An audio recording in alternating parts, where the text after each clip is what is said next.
Hello, আসসালামু আলাইকুম সুপ্রিয় শিক্ষার্থীরা। আজকে কথা বলবো to be verb, to have verb এবং টু ডু ভার্বের বিস্তারিত আলোচনা নিয়ে।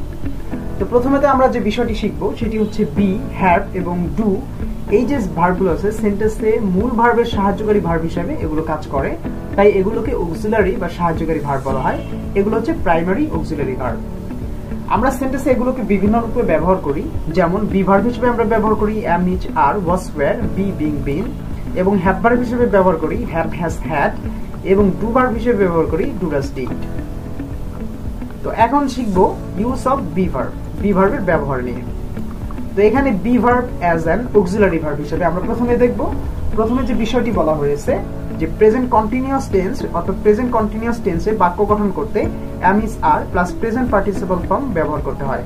যেমন এখানে বলা হয়েছে he is learning English, they are playing tennis. 2 নম্বরে বলা হয়েছে ভার্বের প্যাসিভ ফর্ম করতে be verb plus past participle form বসে, অর্থাৎ ভার্বের 3 বসে। যেমন এখানে বলা হয়েছে the letters are being type, এখানে আর বি ভার্ব এবং বেইং টাইপ, টাইপ হচ্ছে V3। তারপরে বলা হয়েছে দ্য বার্গলার্স আর কট, এখানে আর হচ্ছে বি ভার্ব এবং কট হচ্ছে ভার্বের 3। 3 নম্বর যে বিষয়টি বলা হয়েছে সেটি হচ্ছে নিকট অতীতে কোনো পরিকল্পনা প্রকাশে ব্যবহৃত হয় am, is, are plus present participle form. যেমন এখানে বলা হয়েছে I am leaving for home tomorrow, এখানে নিকট অতীতে অথবা কোনো পরিকল্পনা প্রকাশে এটি ব্যবহার করা হয়েছে। তারপরে বলা হয়েছে he is seeing the prime minister tonight, এখানে ইজ প্লাস সিইং। তারপরে 4 নম্বর যে বিষয়টি বলা হয়েছে ভবিষ্যৎকালের কার্য বা পরিকল্পনা প্রকাশে ব্যবহৃত হয় am, is, are plus infinitive. যেমন এখানে বলা হয়েছে our examination is to start next week, এখানে ইজ হচ্ছে বি ভার্ব এবং টু স্টার্ট হচ্ছে ইনফিনিটিভ। তো 5 নম্বর যে বিষয়টি বলা হয়েছে সেটি হচ্ছে অতি নিকটতম ভবিষ্যৎ কোনো কাজ সম্পাদিত হবে বোঝাতে ব্যবহৃত হয় am, is, are plus about plus infinitive.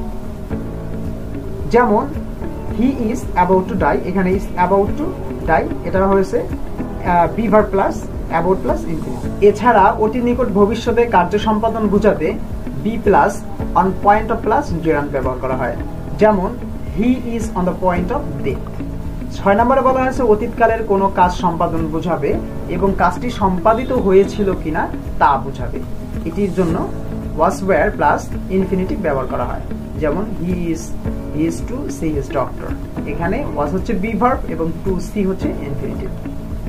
7 নম্বরে বলা হয়েছে কোনো আদেশ দান বা নির্দেশ দিতে am, is, are plus infinitive ব্যবহার করা হয়। যেমন এখানে বলা হয়েছে you are to see the prime minister tonight morning, tomorrow morning, no one is to come in without permission. তো তারপরে যেটি বলা হয়েছে যে be verb as a main verb, এতক্ষণ আমরা শিখলাম যে be verb as a auxiliary verb হিসেবে কেমন বিহেভ করে। এবার শিখবো be verb as a main verb হিসেবে আমরা সেন্টেন্সে কিভাবে ব্যবহার করতে পারি। তো এটির জন্য প্রথমে বলা হয়েছে সাবজেক্টের কমপ্লিমেন্টের প্রিন্সিপাল ভার্ব হিসেবে বি ভার্ব ব্যবহার করা হয়। যেমন mister Nasim is a doctor, এখানে ইজটা ইজের পরে কমপ্লিমেন্ট ব্যবহার করা হয়েছে, ইজটা এখানে মেইন ভার্ব হিসেবে আছে।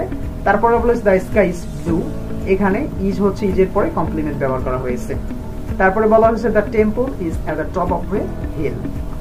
তখন আমরা শিখছিলাম বি ভার্বের অক্সিলারি এবং মেইন ভার্ব হিসেবে ব্যবহার। এবার আমরা শিখব হ্যাভ ভার্বের ইউজ অফ হ্যাভ ভার্বের ব্যবহার নিয়ে। তো হ্যাভ ভার্বের প্রথমত আমরা অক্সিলারি ফর্ম নিয়ে আলোচনা করব। তো এখানে হ্যাভ ভার্বের অক্সিলারি ফর্মে বলা হয়েছে যে পজিটিভ সেন্স বা প্রযোজক অনুভূতি প্রকাশে have, has plus past participle form ব্যবহার করা হয়, অর্থাৎ ভার্বের 3 ব্যবহার করা হয়। যেমন এখানে বলা হয়েছে আই হ্যাভ অথবা হ্যাড ফিনিশ দ্য ওয়ার্ক। তারপরে 2 নম্বরে বলা হয়েছে পজিটিভ সেন্স বা প্রযোজক অনুভূতি প্রকাশে ব্যবহৃত হয় have plus direct object plus ভার্বের V3। যেমন এখানে বলা হয়েছে I had my hair cut, অর্থাৎ এটা পজিটিভ ভার্ব হিসেবে এখানে হ্যাডটা ব্যবহার করা হয়েছে। তারপরে বলা হয়েছে he will have the house repaired, এখানে হ্যাভটা পজিটিভ ভার্ব হিসেবে আছে এবং সবশেষে ভার্বের 3 ইউজ করা হয়েছে। 3 নম্বরে বলা হয়েছে উপদেশ দেওয়ার ক্ষেত্রে had better plus bare infinitive ব্যবহার করা হয়। যেমন you are very ill, you had better stay in bed, very thin, she had better eat well. 4 নম্বরে বলা হয়েছে কারো চাওয়া, ইচ্ছা বা পছন্দ বোঝাতে have plus object plus bare infinitive ব্যবহার করা হয়। যেমন এখানে বলা হয়েছে I will have you do the work quickly, I want you to do the work quickly, অর্থাৎ এটা বুঝাইছে, এটার সেন্স এটা। 5 নম্বরে বলা হয়েছে বর্তমান কালে কোনো বাধ্যবাধকতা প্রকাশের ক্ষেত্রে have to plus has to plus ভার্বের বেস ফর্ম ব্যবহার করা হয়। যেমন এখানে বলা হয়েছে we have to have a democratic form of a government. 6 নম্বরে যে বিষয়টি বলা হয়েছে সেটি হচ্ছে অতীতকালে কোনো কাজের বাধ্যবাধকতা প্রকাশে হ্যাড টু ব্যবহৃত হয়। যেমন I had to take a taxi to go home yesterday. 7 নম্বরে বলা হয়েছে বর্তমান কালে আবশ্যকতা বোঝাতে হ্যাভ টু এর পরিবর্তে হ্যাভ গো টু ব্যবহার করা যেতে পারে। যেমন we have go to defend our motherland. এবং 2 নম্বরে বলা হয়েছে have as a main verb, অর্থাৎ মেইন ভার্ব হিসেবে অর্থাৎ প্রিন্সিপাল ভার্ব হিসেবে হ্যাভ এর ব্যবহার নিয়ে এখন আলোচনা করা হয়েছে। এখানে বলা হয়েছে হ্যাভ ট্রানজিটিভ ভার্ব হিসেবে ব্যবহৃত হয়, এরপরে অবজেক্ট বসে। যেমন he has had a cow, I have অথবা had noun to look after. 2 নম্বরে বলা হয়েছে সত্য বা সম্পর্ক বোঝাতে হ্যাভ ব্যবহৃত হয়। যেমন আই হ্যাভ এ গোট, এখানে মালিকানা হিসেবে হ্যাভ ব্যবহার করা হয়েছে। 3 নম্বরে বলা হয়েছে জন্মনিহিত গুণ বা চারিত্রিক বৈশিষ্ট্য প্রকাশে হ্যাভ ব্যবহৃত হয়। যেমন a cat has good soft fur. 4 নম্বরে বলা হয়েছে কিছু verb get, take, receive, enjoy, experience, encounter প্রভৃতি সাবস্টিটিউট হিসেবে হ্যাভ ভার্ব ব্যবহার করা হয়। যেমন I have my breakfast at 6 AM everyday. এখানে হ্যাভের পরিবর্তে আমরা গেট অথবা টেক ইউজ করতে পারতাম, এগুলোর সাবস্টিটিউশন হিসেবে আমরা হ্যাভ ইউজ করেছি। তো এখন আমরা জানবো ইউজ অফ ডু ভার্ব নিয়ে। তো ডু ভার্বের আমরা প্রথমে অক্সিলারি ভার্ব নিয়ে শিখবো এবং পরে মেইন ভার্বের নিয়ে আলোচনা করব। তো প্রথমে অক্সিলারি ভার্ব হিসেবে ডু সিম্পল প্রেজেন্ট টেন্স বা সিম্পল পাস্ট টেন্সকে নেগেটিভ ইন্টারোগেটিভ করার ক্ষেত্রে অক্সিলারি ভার্ব হিসেবে ব্যবহার করা হয়।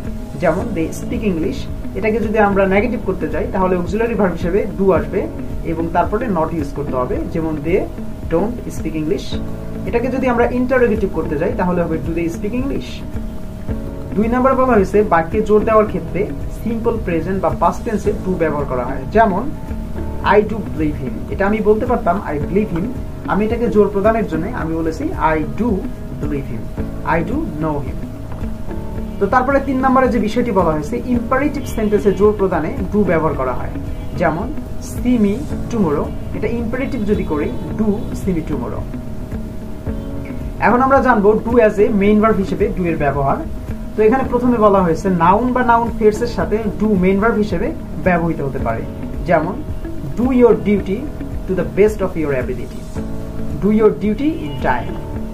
2 নম্বরে বলা হয়েছে অ্যাফার্মেটিভ, নেগেটিভ ও ইন্টারোগেটিভ সেন্টেন্সে ডু মেইন ভার্ব বা হেড ভার্ব হিসেবে ব্যবহৃত হতে পারে। যেমন they do their work honestly, they don't do their work honestly, do they do their work honestly. তো এই ছিল আজকের অক্সিলারি ভার্ব অর্থাৎ বি ভার্ব, হ্যাভ ভার্ব এবং ডু ভার্ব নিয়ে বিস্তারিত আলোচনা।